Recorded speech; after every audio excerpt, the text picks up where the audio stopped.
Another day, another N54. This one here has got some nice fancy bits like the PR coils and a big single jingle over there, aluminum manifold and so forth. But of course he wants to do some stuff. So we've got a whole bin full of things.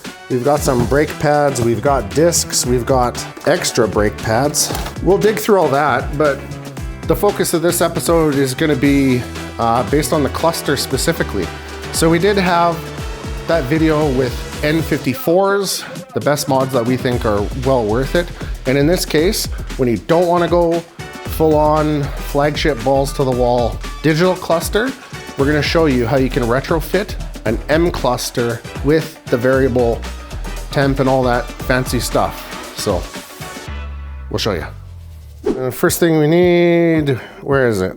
T10. All right, so in this one, Taylor's gonna be running the show. So he's gonna end up showing us something that he's learned. But this one here is the M cluster. So there's 4 T10s that hold the back on here, just to kind of pull the face off. And then you have some tabs as well. So 2 at the top, 2 at the bottom. What it does is it kind of holds this together as well as these tabs. Just kind of like a double safety in a way. So tabs on the top, tabs on the side, tabs on the bottom. You can kind of just slowly start going around and picking them up. So because this obviously isn't a M car that it's going into and it's a bit of a retrofit, this would have came out of an M3, which would have different VIN, different mileage and everything like that set to it already. So we'll have to take it apart to be able to get to the chip to re-virginize it so he doesn't get a tamper dot. It's coded correctly, it'll show the right ranges, etc., etc. So that takes the front off. Back off, you have a couple little tabs in here. Slowly go back and forth and push them. This might be a little thick. This is where I start having issues because I shake. Got something dinner? Oh, Mr. Pick. Yeah, there you go. It's kind of hard to show, but there's 2 little tabs in here that you gotta kind of push up at the same time as getting them to release them. Would you like me to get it? Yeah, there's just a little tab in there. Okay, I'll get it. Makes this stuff hard, okay? Well, needles fell off. Perfect. That might be a... Here, pull the other side of the needles off then. Like that? Yep, there you go. So, just gonna pull the faces off. Just gonna pry in there. Takes the faces. These is your cruise control. And this is your variable red line. It's essentially just based off of the exact same thing. They both use the same gear. So a lot of the times what you can do is you can actually just retrofit it by taking like a donor cluster and soldering a gear in here. Pull these out. To try and show you a little bit better from this angle is these little tabs just like this. So while you pull tension, you need to press all 4 and then you'll be able to separate it. Now to take the white one off, you just take all these off. It's just some tabs running around. So depending on when the cluster was made, you'll have a chip. Sometimes the chip will be here. Sometimes you'll have to pull this up and the chip will be underneath back here. But you always want to look for the one that kind of has a DQ or DW or whatever it is. All right, so this device is the Yanhua ACDP2. There's lots of different things you can do with it. And originally we got it for virginizing 8HP, E-Series. E-Series and putting an F-Series so it works with the CAN TCU. Then it went down the rabbit hole and then it was for N55 DMEs and clusters and CAS modules and FRMs and kind of just the whole package. Programming keys. Programming keys, yeah. Kind of just never stopped. But this is one of their adapters for the ACDP2. And what it allows you to do is go right onto the chip, which is under this, and basically connect right through your phone. You'll be able to back up data, recover data, modify mileage, open hex editor. So going in there, I'll be able to back up the data. So back up data, hit continue, it'll detect the pins for you, makes it really, really simple. Tells you if there's good contact, read the memory, and then it'll allow you to save a backup, and it'll tell you the mileage. So once you have the backup, you can go into hex editor, and 002E0, which is right here, will have the VIN. So you'll be able to go in here, hit edit, and then you'll just be able to F them all out, kind of like this. So F, F, F, F, F, F, F, F, F, F, F, save it as is. So it'll erase the mileage and erase all the other information, and then it'll flash the new stuff. So if you don't have one of these and you need to virginize a cluster, you can reach out to a couple people. I think one of the guys in the States clusters and coding, he does it. I think he charges a couple $100 US. I'm sure there's people in Calgary that do it. You can go to a dealership and pay an arm and a leg, or find somebody that has this device and they should be able to do it. So while Taylor does the flash on that cluster, I'm going to show you how to take out the old one. It's going to be pretty straightforward, but since we're doing it, I'll walk you guys through it. So this is the original cluster. First thing you're going to do is you're going to want to pull the steering wheel all the way down and all the way out. This is going to allow you to sneak it past the top part of the steering wheel.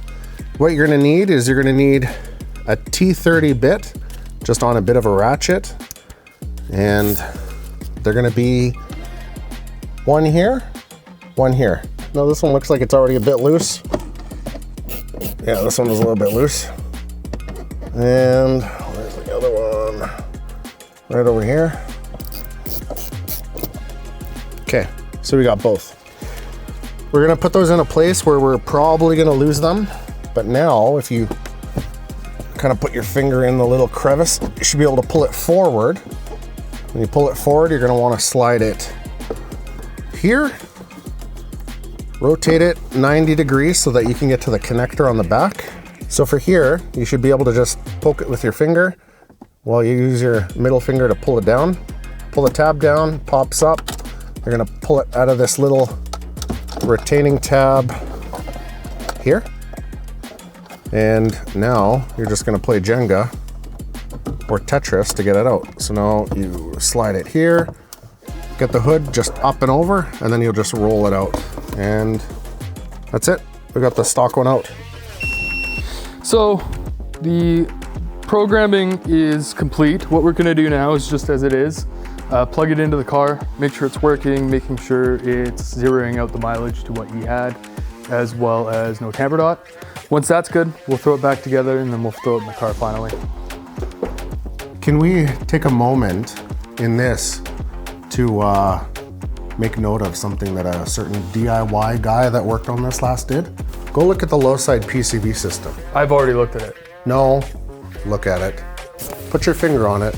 It's wide open. There's just a gaping hole on the low side. So he's basically pulling in unfiltered dust and dirt into his engine. Nice. And he wonders why he was burning through 3/4 of a liter of oil every week. Well, I mean, at that rate, at least you don't have to do an oil change. You just, you know, never have to jack the thing up. All right. Oh, Jesus. So just gonna take the connector over here because it's easy. Plug it in. So screen's starting to light up. Make sure everything lights up. There is a tamper dot at the moment, but if you give it a second, let it learn, and then we'll do it again. So let's try it one more time. It's reading the date or the weather, everything like that. Pull it back on. Perfect. So no more tamper dot, accurate mileage. And now we are good to reassemble it and throw it in. All right, so reassembly, we have the board. Make sure you don't forget this or you're not gonna have the ability to zero out your mileage. And then you have your 2 rings. So one for the red line goes here, push it in. Sometimes it doesn't line up. There you go, zero it out. And then the one with just 1 tick is going to be your cruise control. Same thing. So for these, make sure you put them on the right side and don't bend the little arms here. Just get a click. They shouldn't move at all. Put one for this side too. Same thing, click, no movement. And then we just have the needles. So they're identical for each side, one short, one long. One will be the gas gauge and temp. One will be the odometer and RPM. Don't over push these in. So line them up, don't twist it. Make sure they're straight. Just a little push. Same thing here, line them up. Just a little push. That one came back up. Once we do a quick test, we'll throw it in and we'll show you the final product. All right, so just to test everything, I'm just logging into Pro Tools here and I'm going to go to the cluster, functions, cluster test, and there you go. You can see the variable red line moving, shift lights moving, everything is moving nice and smooth, no jolting, no nothing like that. So once this car gets an 8 HP, we'll be able to wire in the shift lights and his variable red line will already be set. So it'll start off at 4,500 RPM while it's cold out like it is now. As he gets to temp, because it's an N54, we'll push it to 7 instead of what factory would be 8 to 50 or whatever it is. So good to go. I haven't gone over what Taylor had done, but I'm assuming it was moderately okay. So I'll make sure he didn't shit the bed or piss the bed like he used to. So, little note as we wrap up this video, to the inbred moron that decided it was a good thing to put a PCV delete and just leave it open so the motor could dust itself, I'll see you on the streets in 25.